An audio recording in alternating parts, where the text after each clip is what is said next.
وأهل بيته وأزواجه وأولاده وذريته وجميع واليه من الأنبياء والمرسلين والأنبياء والشهداء والصالحين وصحابة القرابة والتابعين وإلى الوالدين سلم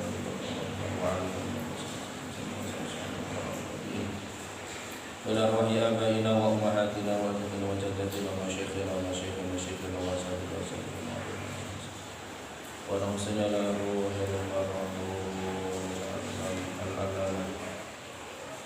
Ahmad bin Hasan Al-Syarqi sejarah wala rahimahum al-imam al-alama Syekh Muhammad Qasim al-Razi Al-Fatihah. A'udzubillahi minasyaitonir rajim. Bismillahirrahmanirrahim. Alhamdulillahirabbil alamin arrahmanir rahim maliki yaumiddin. Iyyaka na'budu wa iyyaka nasta'in ihdinas siratal mustaqim siratal ladzina an'amta 'alaihim ghairil maghdubi 'alaihim waladdallin.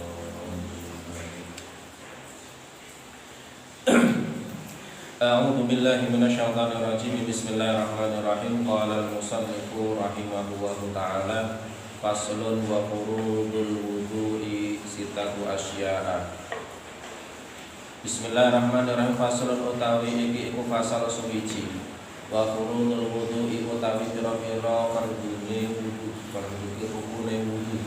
Iku sittatu asya'a ana pira-pira perkara aniyatu suwiji niat inda ghuslil wajhi nalikane basuh wajah wa ghuslul wajhi lan basuh wajah wa ghuslul yadaini lan basuh tangan loro ilal mirfaqaini tumeka maring sikut loro wa mashu ba'dir ra'si lan musab sebagiane sirah wa ghuslul rijlaini lan basuh sikil loro ilal ka'baini tumeka maring pawak loro wa tartibu lan tartib urut-urut alama ing atase perkara dakarna kang wis nutur sapa ingsun musannaf ing man sekalian sunan ya basan wa sunan utawi pira-pira kesunahane wudu iku asyaratu asya ana 10 pira-pira perkara atas miyatu suwiji maca tasmiyah ai bismillahirrahmanirrahim wa ghuslul kafaini lan basuh epek-epek loro qabla idkhali bima ing dalem sadurunge nglebokake ing al kafaini al ina ing dalem wadah wal madmatulan kegumu wal istinsyaqulan istinsyaq nglebokake banyu maring irung wal masahu jami'i ra'si lan musab sakabehane sirah wa mashul udunaini lan musad kuping loro dhahirihima ya dhahiri al-udunain wa batinihima lan batine utawa jerone al-udunain bima ing kelawan banyu jadi bintang anyar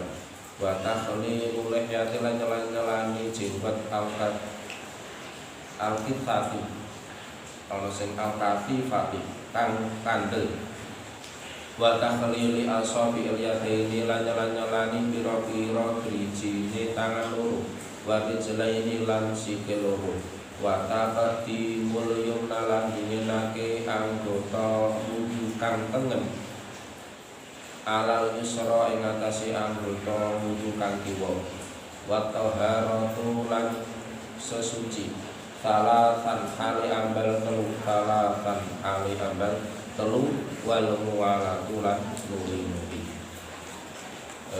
Ini pasal atau penjelasan bab tentang rukun atau fardunya wudu. Fardu atau rukunnya wudu. Fardunya wudu ada 6. Yang pertama niat, kemudian basuh wajah, basuh kedua tangan sampai siku, mengusap sebagian kepala, membasuh kedua kaki sampai pada mata kaki, yang terakhir tartib urut dari awal sampai akhir. Kesunahannya ada 10. Yang pertama tasmiyah, membaca bismillahirrahmanirrahim, atau diawali lagi dengan ta'awudz a'udzubillahi minasyaitonirrajim bismillahirrahmanirrahim. Wa ghuslul kafaini, membasuh kedua telapak tangan baik tangan itu nanti dimasukkan ke dalam wadah atau tidak, artinya mengalir di keran. Kemudian berkumur, memasukkan air ke dalam hidung, kan?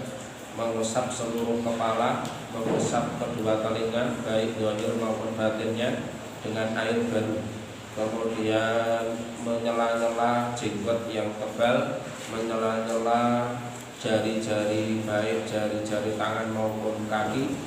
Kemudian tayamun atau mendahulukan anggota yang kanan daripada anggota yang kiri. Kemudian 3 kali taslis, toharah, talatan, yang terakhir nuli itu berkelanjutan. Oke. Yang pertama kita bahas tentang niat dulu. Dimanapun kita melakukan ibadah, termasuk prasyarat atau perangkat dari ibadah itu kan toharah. Misalkan kita mau sholat, maka perangkat atau menjadi syarat sahnya sholat itu kan suci. Cara suci adalah dengan berwudu atau mandi atau tayamum sebagai pengganti wudu ataupun mandi. Bahkan niat itu masuk ke dalam seluruh bentuk ibadah. Begitu. Kalau kita membaca di syarah hadis innamal a'malu binniyat, itu Imam Syafi'i itu sampai mengatakan bahwa niat itu masuk ke dalam lebih dari 70 bab fikih. Ya, kita toharah wudu itu harus ada niat, kita mandi juga ada niat, kita tayamum ada niat, kita sholat ada niat, kita zakat ada niat, puasa ada niat, haji ada niat. Pokoknya bentuk ibadah apapun itu membutuhkan niat, karena innamal a'malu binniyat. Niat itu amal itu tergantung pada niat. Akan tetapi nanti perbedaan di dalam fikih dengan tasawuf akan sangat jelas. Kalau niat di dalam fikih itu kan al-qasdu, kan? Qasdu syai'in muqtarinan bi fi'lihi. Sementara kalau di dalam tasawuf itu kan niat itu maknanya adalah ikhlas, begitu. Tapi kita membahasnya pada bidang fikihnya. Maka qasdu syai'in muqtarinan bi fi'lihi. Maka di dalam ibadah apapun niat itu atau rukun yang pertama itu pasti bareng dengan niat, berbarengan dengan rukun yang kedua. Misalkan begini, kita di dalam wudu pertama niat, yang kedua ghuslul wajhi, begitu. Sebenarnya kalau kita menempatkan ghuslul wajhi rukun yang pertama, yang kedua niat itu juga tidak apa-apa, karena memang keduanya ini akan berjalan dengan berbarengan. Tapi kebanyakan ulama itu menempatkan niat pada pertama niat, kemudian niat itu dibarukan, ya kan, muqtarinan, dibarukan atau berbarengan dengan rukun setelahnya. Rukun setelahnya yang bareng itu berarti membasuh wajah. Maka ketika kita membasuh wajah, maka disitulah niat itu. Kemudian di dalam niat itu banyak sekali cabang atau huruf. Di antaranya adalah hukum talafut. Ya, talafut itu melafadzkan. Hukum talafut biniat itu apa? Sunnah menurut Imam An-Nawawi, gitu. Dan mayoritas ulama Syafi'i pun juga demikian. At-talafut biniat itu sunnah, mustahab, dan sunnah mustahab. Kenapa dengan demikian? Karena dengan talafut itu akan mengingatkan hati kita, tanbihul qalbi, mengingatkan hati bahwasanya kita ini akan melakukan suatu ibadah tertentu. Apabila dalam wudu, maka mengingatkan talafut biniyatul wudu itu mengingatkan bahwasanya kita akan melakukan wudu bagian dari ibadah. Maka ketika niat harus ikhlas, itu nanti nyambung dengan tasawuf kan gitu. Kalau kita mau sholat, maka talafut usolli fardhul maghribi usolli fardhul asri, talafut mengingatkan hati kita bahwasanya kita akan melakukan sholat atau sedang melakukan sholat. Sholat bagian dari ibadah, maka dalam ibadah harus ikhlas. Itu maka persambungan atau hubungan korelasinya seperti itu. Dan tadi talafut bin niat, melafazkan niat itu hukumnya mustahab. Sehingga apabila kita tidak talafut pun juga tidak apa-apa, begitu. Dan waktu talafut bin niat itu pun boleh dibarengkan dengan husnul wajhi, juga boleh didahulukan. Misalkan tadi sekalian kita bahas tentang kesunahannya sekalian ya biar nyambung. Jadi ketika kita mengumpulkan tadi sunnahnya kan baca bismillah, ya kan? Pertama Bismillahirrahmanirrahim. Terus husnul kafaini juga sunnah, ya kan? Berarti membaca bismillah sambil husnul kafaini, kemudian sambil mengucapkan talafut bin niyat, misalnya nawaitul, ketika basuh tangan ini nawaitul wudu'a li rabbil hadatil asghari fardhalillahi ta'ala, kan gitu. Kalau bahasa Jawanya kan niat ingsun wudu karena ngilangaken hadas kang cilik fardu karena Allah Ta'ala. Atau kalau bahasa Indonesia saya berniat wudu karena untuk menghilangkan hadas kecil karena fardu Allah Ta'ala, gitu. Itu namanya talafut. Dan versi lafaz itu juga tentu bisa jadi berbeda antara satu dengan yang lain, karena memang itu memang redaksi dari ulama, ya, bukan redaksi dari Nabi, ya. Hanya para ulama kita itu memberikan contoh, ya kan, lafaz sebagai contoh untuk mempermudah kita dalam memahami seperti apa toh kita dalam berniat. Tapi intinya sebenarnya di dalam hati, karena al-qasdu itu fil qalbi, maka niat itu fil qalbi. Talafut bil lisan hukumnya sunnah, tempat niat di dalam hati ini yang fardu. Nah, di dalam hati ketika kita membasuh wajah tadi kita nawaitul wudu'a li rabbil hadas, itu di dalam hati. Itu lafaz-lafaz yang dicontohkan oleh guru-guru kita atau ulama-ulama kita. Seandainya kita dengan redaksi yang sangat sederhana, itu sebenarnya misalkan kita niat wudu, itu sudah cukup. Jadi ketika kita membasuh wajah, kemudian kita di dalam hati itu menyengaja niat wudu, itu sudah cukup. Yang gitu. Tidak diteruskan rabbil hadatil asghari dan seterusnya, itu tidak harus, karena memang wudu itu sudah jelas. Wudu itu li rabbil hadatil asghari dan hukumnya adalah fardu. Maka misalkan kita niat wudu, itu sudah cukup di dalam hati. Tapi talafut tadi sunnah. Kemudian ingat jelas ya, husnul wajhi yang kedua, husnul wajhi, membasuh wajah. Ini yang perlu kita perhatikan. Di syarahnya itu kan aradun wa tulan, baik apa lebarnya atau turunnya atau apa datangnya, yang perlu kita perhatikan. Jadi batas wajah itu adalah gini. Kalau misalkan jenengan melihat wajah saya, maksudnya dan berhadapan, apa yang terlihat itulah sebenarnya wajah. Itu mudahnya. Tapi kalau dari samping misalnya, ini kan tapi di sini tidak terlihat, kan gitu. Maka asumsikan untuk mempermudah pemahaman wajah kita itu, misalkan kita berhadapan dengan seseorang, tapi persis di depannya, maka apa yang terlihat itulah wajah. Yang tidak terlihat itu bukan bagian dari wajah. Misalkan bagian bawah bawah telinga tapi agak belakang. Kalau bahasa di leher ini kan leher atas. Ini terlihat tidak? Ya secara umum rata-rata tidak terlihat. Seandainya terlihat itu kan samar-samar, tapi yang pasti kan pipi jelas terlihat. Maka untuk mempermudah kemudian para ulama itu memberikan batasan. Gini. Jadi umumnya tumbuhnya rambut, ya kan, dari atas. Umumnya tumbuhnya rambut.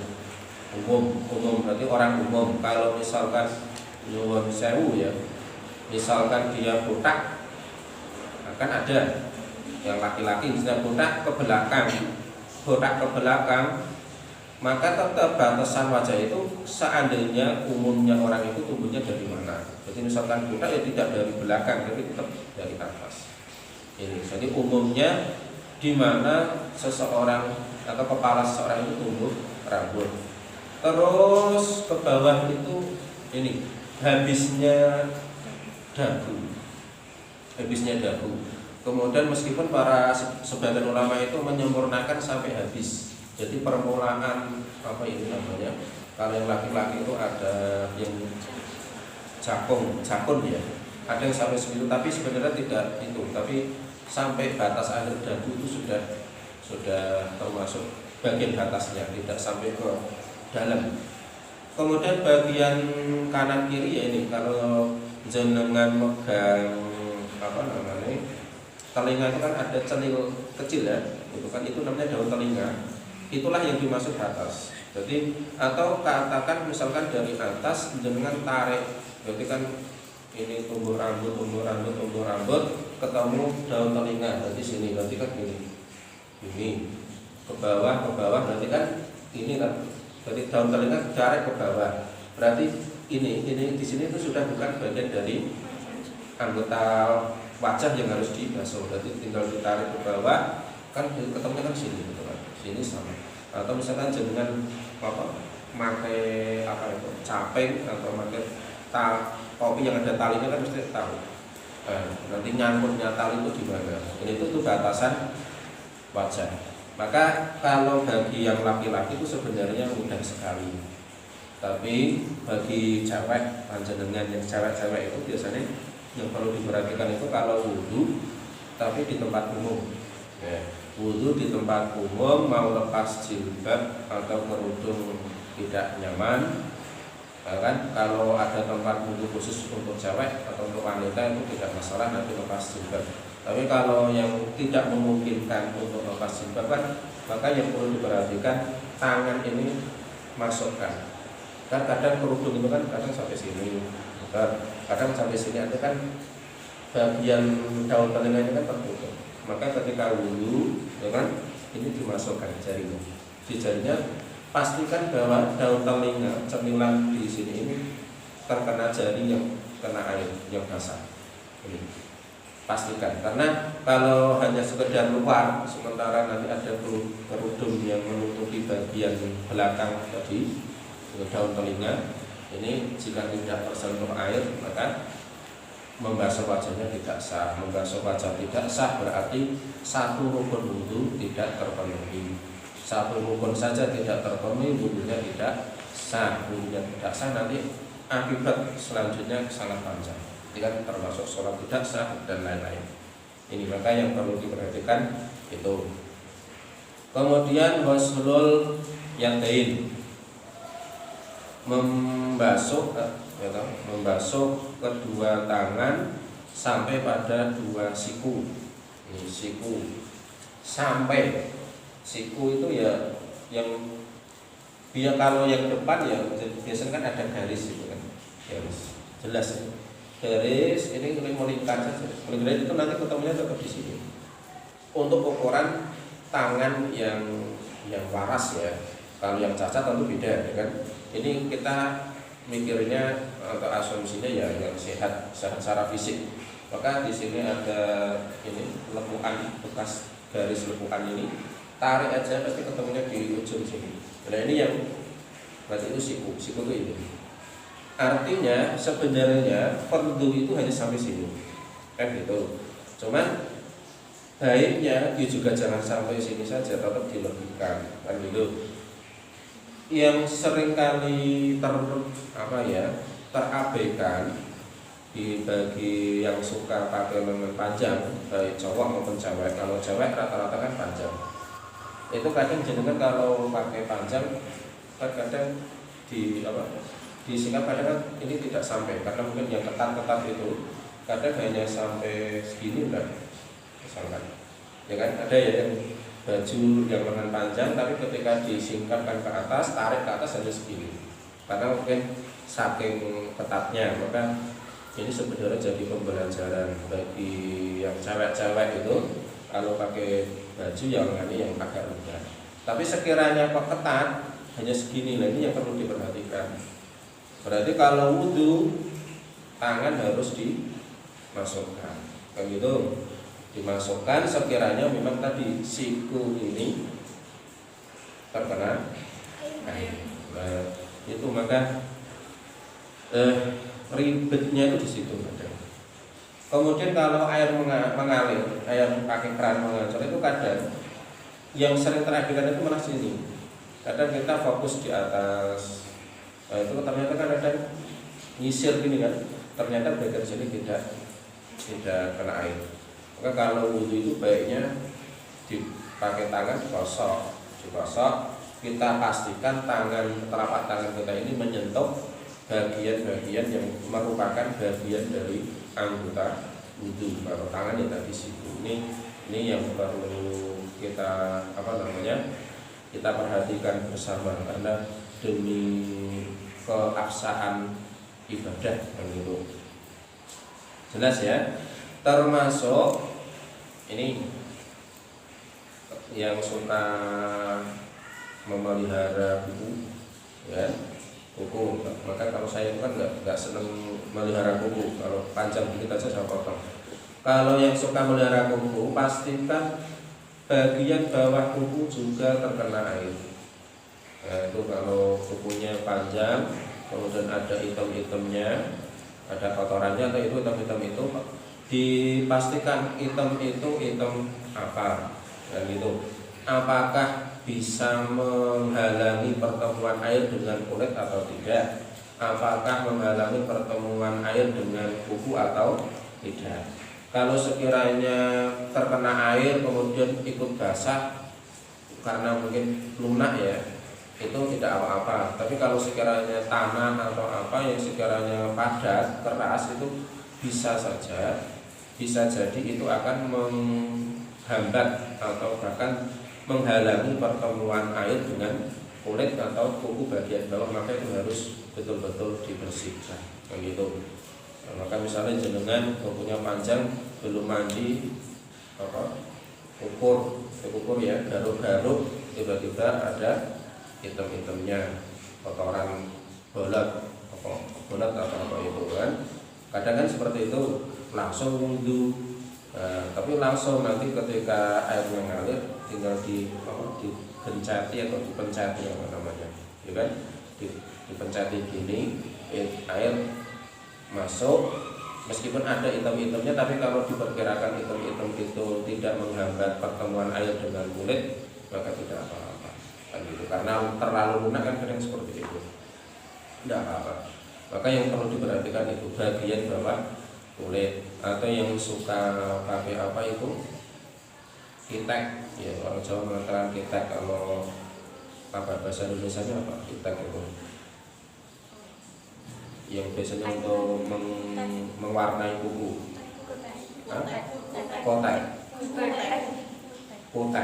Nah itu kotek. Itu harus pandai-pandai memilih, jangan asal. Artinya pilihlah yang sekiranya tidak menghambat pertemuan air dengan kuku. Karena kuku bahkan termasuk bagian bawah kuku itu masih termasuk bagian tangan yang harus dikenai air. Terus kesunahan di dalam membasuh tangan tadi, tahlilu asabi'il yadain. Di kesunahannya tadi, ya kan? Tahlilu asabi'il yadain. Menyala-nyala jari. Ini jari-jari di antara jari satu dan lainnya di sela-sela. Terserah mau seperti ini misalnya, tapi biasanya seperti ini. Itu hanya masalah kaifiyah, ya kan? Mau tangan kanan, tangan kiri yang digunakan untuk menyela-nyela, kiri kemudian kanan untuk menyela-nyela, itu bebas. Atau gini juga bebas, atau gini, nah, itu kan bebas. Intinya di sela-sela. Karena apa? Untuk memastikan bagian-bagian sela-sela ini juga kena air. Karena bisa jadi bagi orang yang yang jarinya gemuk itu kadang kulitnya sampai nempel. Itu kalau nanti tidak dibuka dan tidak disela, khawatirnya tidak terkena air, maka sunnah.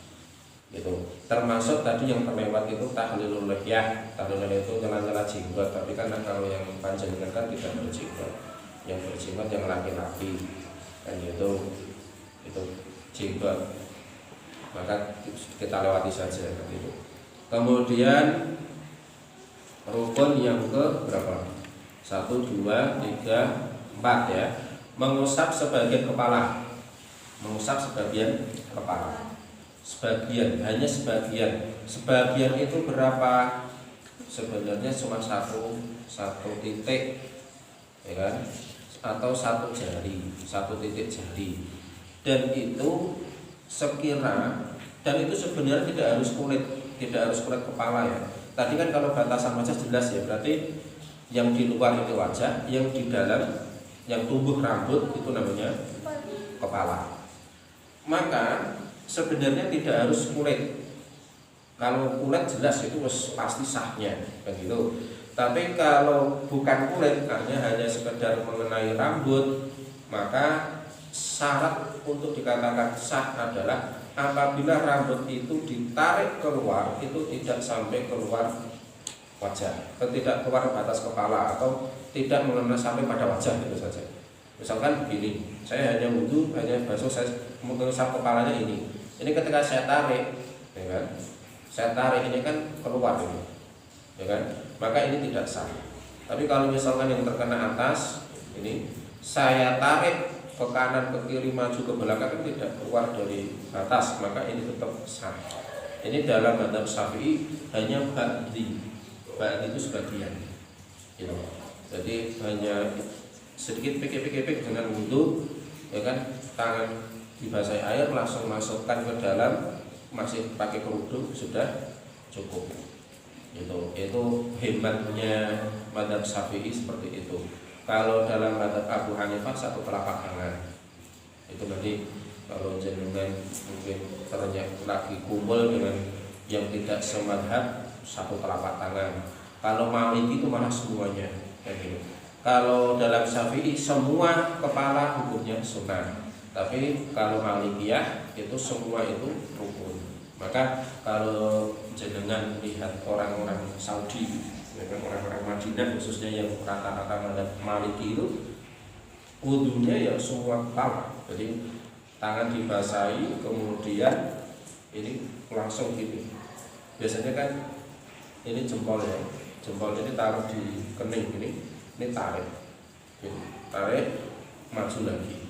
Tapi sebenarnya sekali saja sudah cukup. Tapi ada yang menambahkan untuk ke depan. Jadi taruh sini, mundur, maju lagi. Itu kalau dalam mazhab Maliki rukun fardu. Tapi kalau mazhab Syafi'i cukup satu titik jari, keseluruhan itu hukumnya sunnah. Maka kenapa orang Arab yang rata-rata bermazhab Maliki itu tidak ada yang rambutnya panjang? Karena kalau panjang itu sangat mempersulit. Tapi kalau yang wanita, wa'alam saya belum pernah melihat yang wanita wudhu. Tapi mungkin ya kalau mereka kan di rumah masalahnya. Kalau wudhu tetap juga harus semuanya. Meskipun rambut panjang tidak harus sampai ujung rambut ya, karena kan kepala. Berarti kan tinggal misalkan jenengan pengen mengambil kesunahannya ya jari telapak tangan ini dibasahi, kemudian tinggal dimasukkan aja ke sempurna. Tidak harus nanti rambut juga diurut, kan tidak harus, karena rambut ini bukan bagian dari kepala tadi. Itu soal apa tadi, mashuma ba'di ar-ra'si. Nomor 5, membasuh kedua kaki sampai pada mata kaki. Nah, itu sama, saya kira mata kaki sudah jelas ya. Mata kaki itu ya itu dua tulang yang menonjol di kaki kita atau di atas telapak kaki kita. Yang sering terlupakan atau terabaikan itu kencat. Tahu kencat? Kencat itu ini loh, tulang belakang, tulang kering ini. Tulang kering kan di sini. Ini kalau misalkan kita pakai dayung atau pakai keran mengalir sampai sini, misalkan jatuh air sini, itu kadang kan nyisip gini lah, menipis kan. Kadang bagian kencat ini, padahal kan mata kaki kan ini saya hilang satu ini kalau ini aja, karena saya dulu pernah patah. Ini kan kelihatan mata kaki.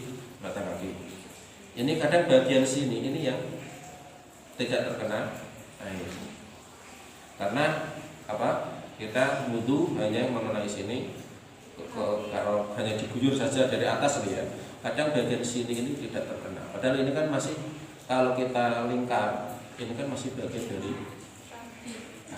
yang wajib. Gitu.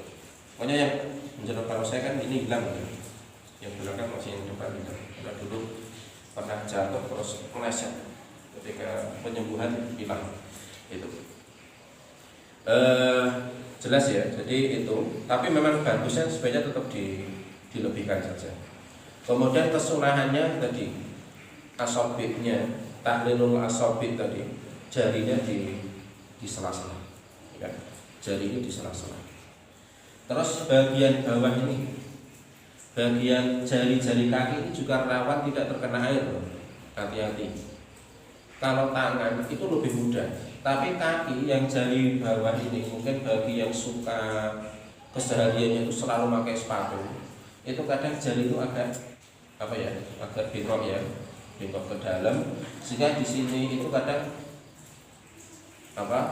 kalau tidak betul-betul ditarik, jari ini tidak ditarik atau tidak disentuh atau tidak ditahlil tadi, ini khawatir tidak terkena air.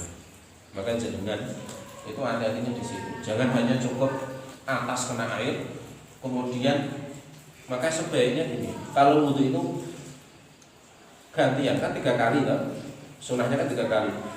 Ini diangkat. Kalau misalkan jenengan ini dalam keadaan di bawah tidak diangkat, misalkan guyur pakai gayung, kemudian hanya atasnya saja, ini kan bagian bawah bisa jadi masih belum terkena air. Maka sebaiknya tetap diangkat, terus nanti bagian bawah atau jangan keset gini. Ketika guyur airnya digoyangkan aja, maju mundur. Kan maksudnya nanti bawah lantai ini kan terkena air nanti otomatis mengenai atas. Tapi kalau hanya diam itu khawatirnya nanti tidak terkena. Nah di situ yang kalau rukunnya mudah, tapi prakteknya itu yang kadang kita butuh perhatian di situ.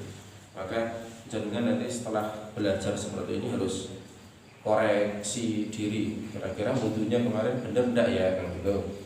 Kalau udah benar ya alhamdulillah, kalau sekiranya belum kan berarti perlu pembenahan. Yang sudah biarlah berlalu, tapi setelah tahu harus hati-hati gitu.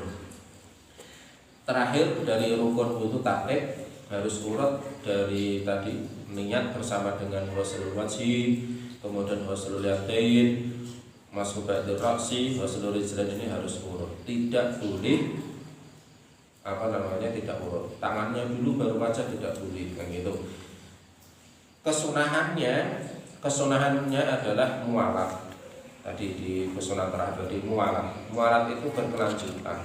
Artinya berkelanjutan itu langsung nyambung. Artinya kalau tidak nyambung tidak apa-apa, kan gitu. Selama tidak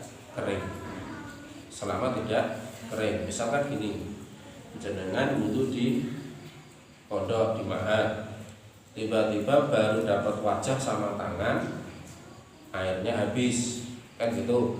Pindah ke kamar mandi yang lain ternyata habis juga, akhirnya lari pakai motor ke kampus, ke masjid kampus, ada air, wajah dan tangan ini kan belum kering, misalnya langsung ke usap kepala, kaki, tidak diawali dari wajah lagi, itu sudah sah.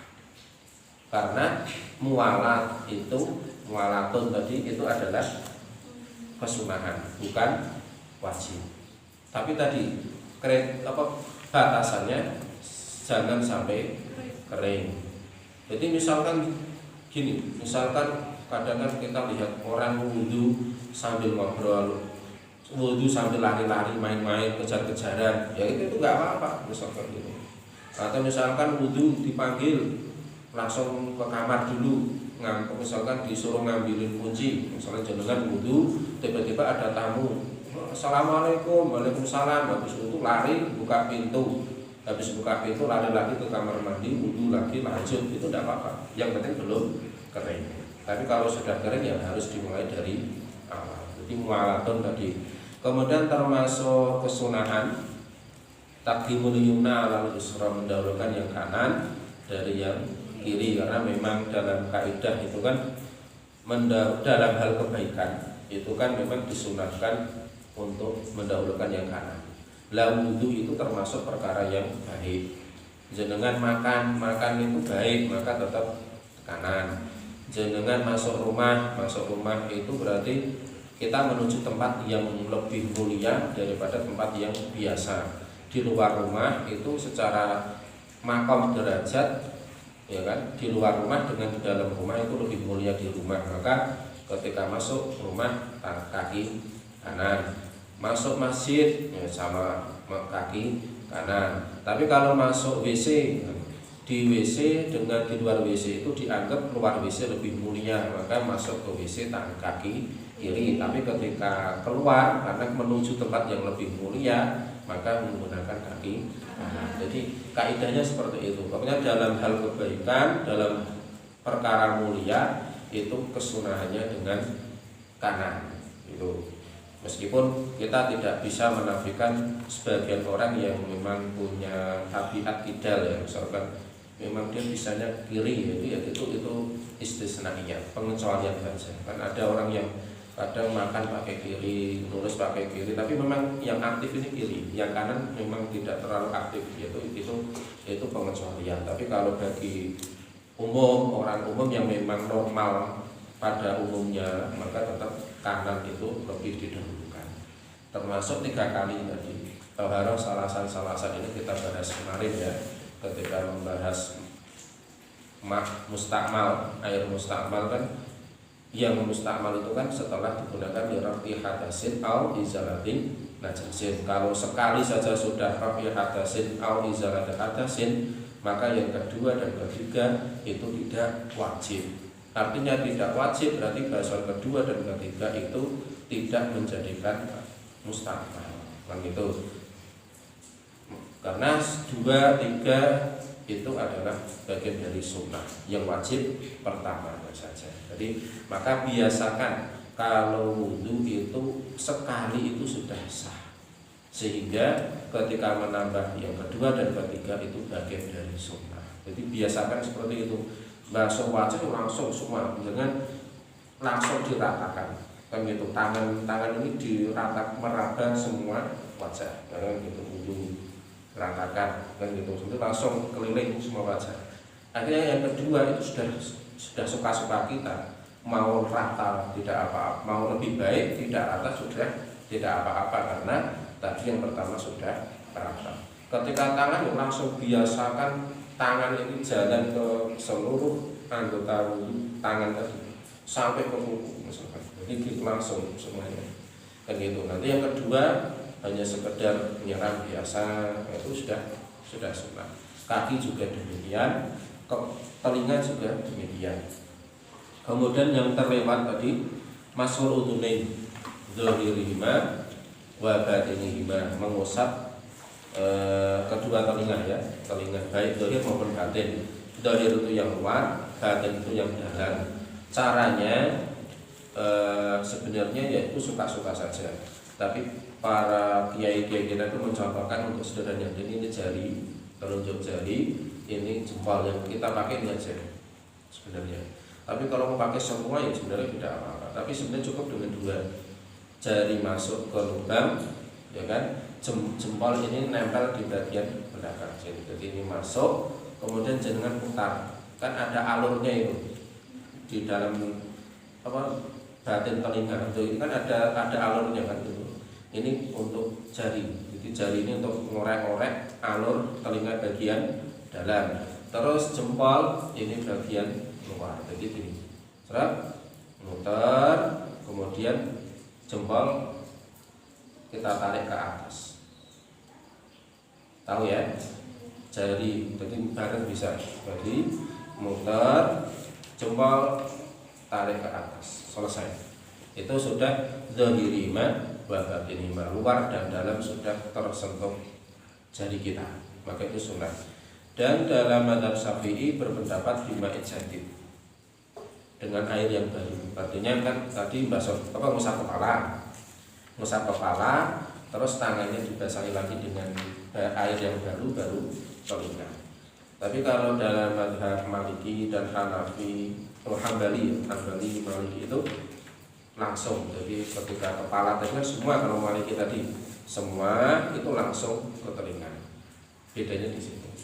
Dan dua-duanya ada hadisnya. Jadi baik yang dari kepala langsung telinga dengan satu air maupun dengan bima'in jadidin, berarti 2 kali kita ambil air, itu ada dalilnya. Tapi yang dipakai oleh Imam Asy-Syafi'i itu memang yang bima'in jadid, karena logikanya gini, ibadah itu kan lebih baik ya yang banyak kan gitu. Ibadah kan baiknya yang banyak. Maka ketika hanya sekali itu meskipun sah, tapi kalau 2 kali juga sah, maka baiknya tetap ngambil yang baru. Karena ketika ngambil yang baru berarti 2 kali ambil air, berarti pahalanya ganda atau double. Pertimbangannya seperti itu. Dan tentu ya termasuk kualitas darajah hadis, karena sumbernya juga hadis, itu juga menurut Asy-Syafi'i, Imam Muna, itu memang lebih kuat yang dengan bima'in jadidin. Maka kenapa kalau kita atau dulu ya guru-guru TPG atau TPA kita atau ustadz-ustadz kita di kampung, ketika kita belajar fasolatan, cara untuk itu tetap ketika mengusap telinga itu tetap dengan air yang baru. Itu sunnah juga. Itu sunnah, tapi kadang kita tidak terasa karena sudah menjadi bagian dari apa yang kita lakukan. Terus tadi di awal yang tadi ada madmadatu istinsyaku. Madmadah itu kumur yang minimal berkumur lah gitu. Pakai air kumur 3 kali atau 1 kali sebenarnya sudah masuk sunnah juga. 1 atau bagusnya 3 kali. Bagusnya lagi siwak itu ya bahasa keren modernnya atau bahasa modernnya ya sikat gigi lah gitu. Meskipun siwak dalam arti fikih itu kan pakai kayu arak, kayu siwak itu. Dan itu sebenarnya di Indonesia sudah banyak kan gitu. Tapi permasalahan kayu siwak itu bagi yang tidak suka menjaga kebersihan atau tidak pandai menjaga kebersihan itu malah justru nanti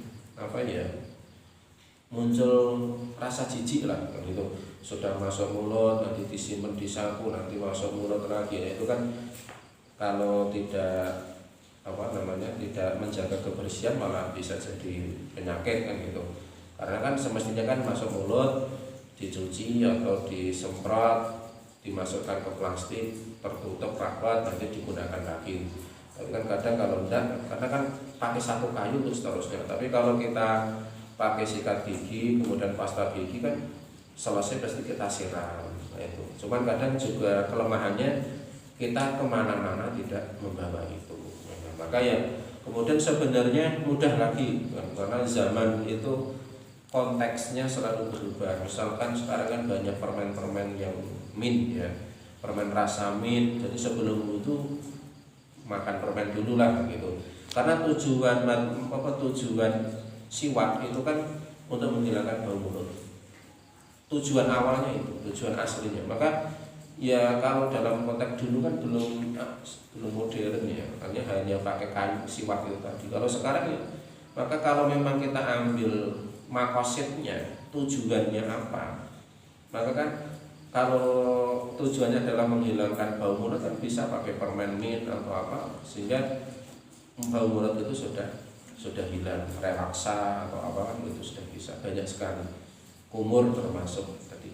Ini bagian dari rukun dan sunnah wudu.